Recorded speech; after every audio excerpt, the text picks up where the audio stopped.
High বন্ধুরা, বঙ্গ academy আবার চলে আসলাম আমরা তোমাদের সামনে বাকি কনসেপ্টগুলো নিয়ে।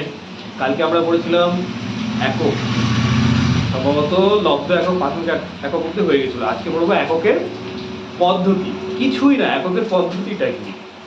পদ্ধতিটা হচ্ছে, প্রথমত এটাকে এককের পদ্ধতি কাকে বলা হয়? এককের পদ্ধতি হচ্ছে প্রাথমিক এবং লব্ধ একক। পড়েছিলাম কালকে, মনে আছে? প্রাথমিক এবং লব্ধ একক সহ সমস্ত রকম ভৌত রাশির এককের সমষ্টিকে বলা হয় এককের পদ্ধতি। কি কঠিন ব্যাপার! ভৌত রাশির এককের সমষ্টি, ওসব কিছুই না। অ্যাকচুয়ালি যত রকম একক আছে তাদের সবগুলোকে একসাথে বলা হয় এককের পদ্ধতি। তাহলে কি হলো ব্যাপারটা? এককের পদ্ধতিটা কি?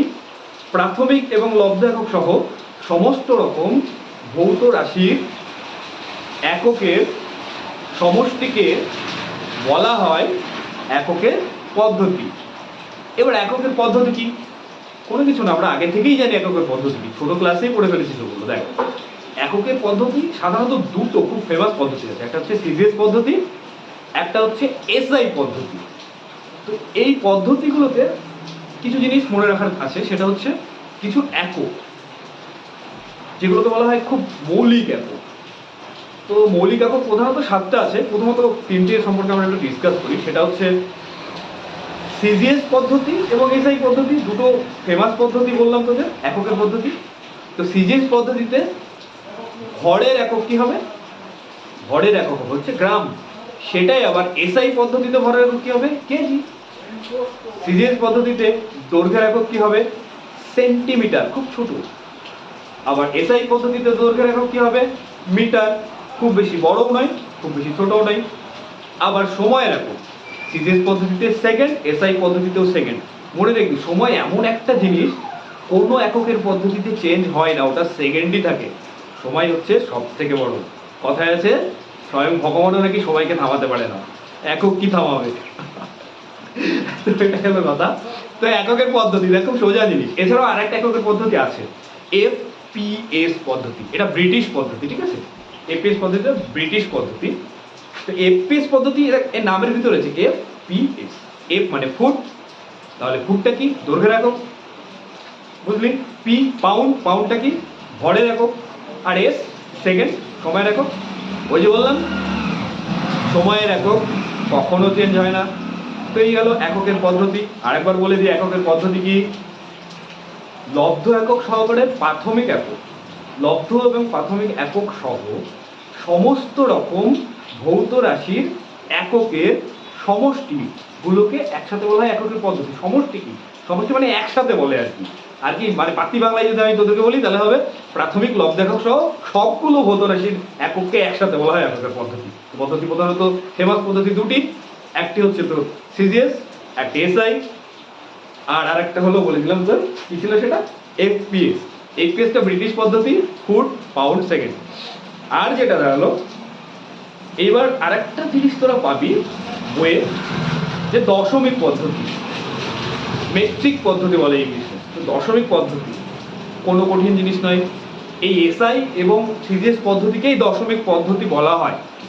এবার দশমিক পদ্ধতি বলা হয় কেন? এর নামের ভিতরেই এই রহস্যটা লুকিয়ে আছে।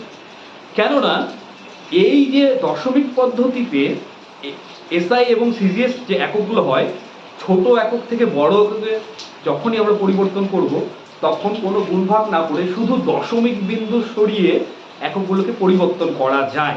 যেমন মনে কর তুই গ্রামের একক থেকে কেজির এককে এলে, কেজিতে যদি যেতে চাস তুই কিন্তু দশমিক বিন্দু সরিয়ে চেঞ্জ করতে পারবি। এগুলো আমরা পরে আরো ভালো করে শিখবো, প্রথমে অত মাথায় চাপ নিয়ে লাভ নেই। তো তাহলে দশমিক পদ্ধতিটা কি? আসলে এসআই এবং সিজিএস পদ্ধতিকেই বলা হচ্ছে দশমিক পদ্ধতি। কেন বলা হচ্ছে না, শুধুমাত্র দশমিক বিন্দু সরিয়েই এদের এককগুলোকে ছোট থেকে বড় করা যায়, সেই জন্য বলা হচ্ছে দশমিক পদ্ধতি। এইবার একটা ব্যাপার আছে, এসআই পদ্ধতিতে কিছু মৌলিক একক আছে যেগুলোকে মনে রাখতে হয়, পরীক্ষায় খুব আসে, শর্ট কোশ্চিনে আসতে পারে যে নিচের অপশন দিয়ে দিল 4টি, এর মধ্যে কোনটি মৌলিক একক নয়। এসআই পদ্ধতিতে সাধারণত 7টি একক আছে যাদেরকে বলা হয় মৌলিক একক। ভালো করে মনে রাখবি, এটা খুব মনে রাখার জিনিস, পরীক্ষা এখান থেকে কোশ্চিন আসে। শাস্তির মধ্যে তিনটি সম্পর্কে কিন্তু আমরা আগেই বারবার বলেছি, ওই যে দৈর্ঘ্যের একক মিটার, ভরের একক কেজি, সময়ের একক, সময় তো ভগবান, সময়ের একক সেকেন্ড, উষ্ণতার একক, উষ্ণতার এককটা হচ্ছে কেলভিন। তোরা কিন্তু অনেক জায়গায় উষ্ণতার একক সেন্টিগ্রেড পাবি, সেন্টিমিটার পাবি, কিন্তু সেটা আলাদা ব্যাপার। পরম যে এককটার মধ্যে পড়ে যখন মৌলিক একক হিসেবে ধরা হয় উষ্ণতাকে, তখন কেলভিন দিয়ে প্রকাশ করা হয়। এছাড়া আর একটা তিনটা নতুন জিনিস এখন তোরা পাবি, শুনতে একটু অন্যরকম মনে হবে কিন্তু কিছুই না। তার মধ্যে একটা আছে তড়িৎ প্রবাহ, মানে ইলেকট্রিক কারেন্ট, মানে যে তারের ভিতর দিয়ে যে লাইনটা চলে যায় ঠাস করে, ইলেকট্রিক কারেন্ট, এরও একটা মৌলিক একক আছে, সেটাকে বলা হচ্ছে অ্যাম্পিয়ার। ক্রিকেটার অ্যাম্পায়ার না কিন্তু, অ্যাম্পিয়ার, ঠিক আছে।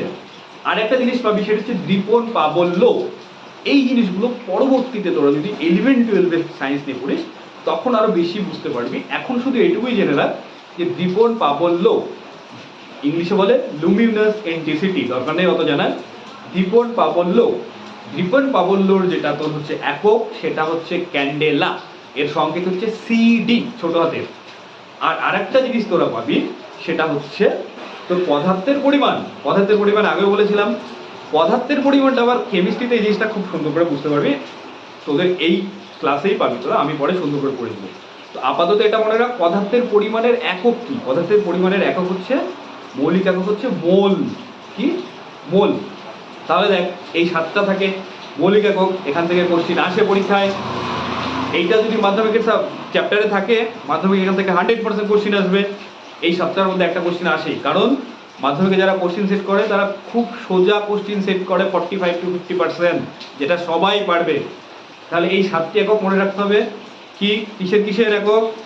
সময়ের একক সেকেন্ড, দৈর্ঘ্যের একক মিটার, ভরের একক কেজি, তাপমাত্রা বা উষ্ণতার একক কেলভিন। এটা মনে রাখবি, মূল একক যখন ধরবি তখন কিন্তু তাপমাত্রা বা উষ্ণতার একক হবে কেলভিন, সেন্টিগ্রেড কিন্তু নয়, বা সেলসিয়াসও নয়। আর থাকলো কি দীপন প্রাবল্য, সেটাকে বলবে হচ্ছে তোর ক্যান্ডেলা। আর থাকলো কি তড়িৎ প্রবাহ, মানে কারেন্ট যে যায় সেটা তড়িৎ প্রবাহ, সেটা হলো অ্যাম্পিয়ার। আর থাকলো একটা হচ্ছে তোর পদার্থের পরিমাণ, সেটা হচ্ছে মোল। কেমিস্ট্রিতে আমি যখন পড়বো বুঝিয়ে দেবো তোকে যে মোলটা কি। এই গেল তোর হচ্ছে মৌলিক এককের কিছু উদাহরণ, মানে 7টাই মৌলিক একক হয় অ্যাকচুয়ালি, উদাহরণ নয় 7টাই হয়, এটা মনে রাখবি। এটাও কোশ্চিন হয় যে কটি মৌলিক একক রয়েছে, 7টি মৌলিক একক রয়েছে সাইকোলজিতে, এটাও একটা কোশ্চিন কিন্তু। এবার এতক্ষণ একটু আগে আমরা বললাম কি দশমিক পদ্ধতি। তো এককের পদ্ধতিতে এসআই ছিল, সিডিএস ছিল, এফপিএস ছিল। দশমিক পদ্ধতিটা নিয়ে এত কেন মাতামাতি? নিশ্চয় কোনো সুবিধা আছে। তো দশমিক পদ্ধতির কিছু সুবিধা আছে, সেই জন্য বিজ্ঞানীরা বা যারা এই জিনিসগুলো নিয়ে কাজ করে, ফিজিক্স কেমিস্ট্রি, তারা দশমিক পদ্ধতিটাকে বেশি ইউজ করে থাকে। তো সুবিধাগুলো কি? পরীক্ষায় খুব আসে এখান থেকে কোশ্চেন, একটু বড় কোশ্চেন হয় যখন না, 4 মার্ক 5 মার্কের কোশ্চেনটা খুব আসে। তো দশমিক পদ্ধতির সুবিধাগুলো কি? প্রথমত দেখ, আমরা কিন্তু একটু জেনে গিয়েছি সংজ্ঞার সময় যে কি 1 নম্বর সুবিধা হচ্ছে ছোট একক থেকে বড় এককে যেতে হলে, বা বড় একক থেকে ছোট এককে যেতে হলে কোনো গুণভাগ না করে শুধুমাত্র কিছু নিয়ম ফলো করে দশমিক বিন্দু সরিয়ে দিলেই আমাদের এককটা ছোট থেকে বড়তে এবং বড় থেকে ছোটতে পরিবর্তন হয়ে যায়। ঠিক আছে, এবার মনে কর ছোট থেকে বড়তে পরিণত করে দিলি, নাম লেখার ক্ষেত্রেও ঝামেলা হতে পারে না। এবার দ্বিতীয় সুবিধা, এখানে দ্বিতীয় সুবিধা হচ্ছে যখন আমরা এককগুলোকে ছোট থেকে বড়তে পরিণত করব, সেই এককের পেছনে শুধু কিছু উপসর্গ লাগিয়ে দিলেই সেটা নামকরণ হয়ে যায়। সেগুলো কি? কখনো সেন্টিমিটার, কখনো ডেসিমিটার, কখনো মিলিমিটার। ডেসি সেন্টি মিলি, এটা মিটার হতে পারে, লিটার হতে পারে। ডেসি সেন্টি মিলি, এই যে উপসর্গগুলো, এগুলো লাগিয়ে দিলেই ছোট একক থেকে বড় এককের নামকরণও করা হয়ে যায়। আর আরেকটা আছে খুব গুরুত্বপূর্ণ সুবিধা, সেটা হচ্ছে দশমিক পদ্ধতিতে ভর এবং আয়তনের এককের মধ্যে সম্পর্কটা খুবই সরল, যেটা কিনা অন্য অন্য পদ্ধতিতে প্রচণ্ড জটিল। এবার তোদের মনে একটা প্রশ্ন আসবে যে ভর আর আয়তনের মধ্যে সম্পর্কটা কি স্যার? তাহলে বলুন, তোদের এখন এটা জানার দরকার নেই বাবা, এটা 11-12 পরের ফিজিক্স, এটা জানার দরকার নেই। তোরা শুধু এই 3টা পয়েন্ট জেনে রাখ, যদি পরীক্ষায় প্রশ্ন আসবে তোরা এখান থেকে কমন পাবি। 3টা পয়েন্ট কি? দশমিক পদ্ধতির সুবিধা কি, দশমিক পদ্ধতির প্রথম সুবিধা হচ্ছে ছোট একক থেকে বড় এককে বা বড় একক থেকে ছোট এককে পরিবর্তন করতে হলে শুধুমাত্র দশমিক বিন্দু সরালেই কাজ হয়ে যায়, মানে দশমিক বিন্দু সরালেই চলে। 2 নম্বর হচ্ছে বড় একক থেকে ছোট এককে যখন তোরা যাবি তখন এককের নামকরণের ক্ষেত্রেও শুধুমাত্র কিছু উপসর্গ যেমন ডেসি সেন্টিমিলি এগুলো যোগ করলেই হয়ে যায়। দুটো হলো। 3 নম্বরটা কি? 3 নম্বরটা হচ্ছে দশমিক পদ্ধতিতে ভর এবং আয়তনের এককের মধ্যে একটা খুব সহজ সম্পর্ক রয়েছে। এবার আমি কয়েকটা শর্ট কোশ্চিন বলে দিচ্ছি তোদের এই চ্যাপ্টার থেকে, খুব বেশি শর্ট কোশ্চিন আর আলাদা নেই, আমি যা বলে দিচ্ছি এর মধ্যেই পেয়ে যাবি। তাও বলে দিচ্ছি কিছু। তার মধ্যে একটা কথা মনে রাখবি, পরিমাপের পদ্ধতি এখনো আমি পড়াইনি, ওগুলো পড়াবো, ওগুলো একটু ডিসকাস করে পড়াতে পারো। তাও মনে রাখবি যে ভর মাপা হয় সাধারণ তুলা যন্ত্র দিয়ে। তুলা যন্ত্র মানে তুলা দিয়ে তৈরি যন্ত্র না, এটা একটা যন্ত্র, ঠিক আছে? সাধারণ তুলা যন্ত্র, বাংলায় আমরা পাতি বাংলায় দাড়ি পাল্লা বলে দিই সব। সায়েন্সে একটু তো শব্দ মেনটেন করতে হবে বাবা। তো ভর মাপা হয় সাধারণ তুলা যন্ত্র দিয়ে। শর্ট কোশ্চেন নাম্বার 1, বেশি শর্ট কোশ্চেন এই চ্যাপ্টারে নেই। আর ওজন মাপা হয় স্প্রিং তুলা যন্ত্র দিয়ে। কি? স্প্রিং তুলা যন্ত্র দিয়ে। আর আগেও আমি বারবার বলেছি যে এককবিহীন রাশি এবং মাত্রাহীন রাশির উদাহরণ, এই দুটোর উদাহরণ কিন্তু সেম। এককবিহীন রাশি যেটা সেটাই মাত্রাহীন রাশি। কি বলেছিলাম মনে আছে? মনে নেই। এককবিহীন বা মাত্রাহীন রাশি হচ্ছে কাদেরকে বলে? যেটা কিনা দুটো রাশির একই রকম রাশির অনুপাত হয়। উদাহরণটা কি? আপেক্ষিক গুরুত্ব এবং পদার্থের পারমাণবিক ভর। আপেক্ষিক গুরুত্ব পদার্থের এবং পদার্থের পারমাণবিক ভর। মাত্রাহীন রাশি মনে নেই? মাত্রাহীন রাশি হচ্ছে যখন কোনো রাশি একই রকম দুটো রাশির অনুপাত হয়, তখন তাকে মাত্রাহীন রাশি বলা হয়। তো আপাতত আজকের এই ক্লাসে এইটুকুই, একদিনে খুব বেশি দেওয়া যাবে না। এরপরে আমরা যেটা পড়বো সেটা হচ্ছে বিভিন্ন ধরনের পরিমাপের পদ্ধতি। তরল পদার্থকে কিভাবে পরিমাপ করা হয়, কঠিন পদার্থকে কিভাবে পরিমাপ করা হয়, এগুলো পড়বো। তুলাযন্ত্র পড়বো, তুলাযন্ত্রের সুবিধা কি, সুবিধি কি বলে, এগুলো পড়বো নেক্সট ক্লাসে। তো সবাই ভালো থাকবি, মন দিয়ে পড়বি, বিন্দাস পড়বি। সায়েন্স খুব সোজা জিনিস, আমি বারবার বলছি। সায়েন্স হচ্ছে খেলা, সায়েন্স কোনো পড়া নয়। মজা নিবি, সায়েন্স পড়বি। সাথে আছি আমি তোদের স্যার বলবো না, তোদের বন্ধু, ফ্রেন্ড, ফিলোসোফার, গাইডেন্স। ওকে, গাইডেন্স চল, গাইডেন্স তো দিয়ে দেবো।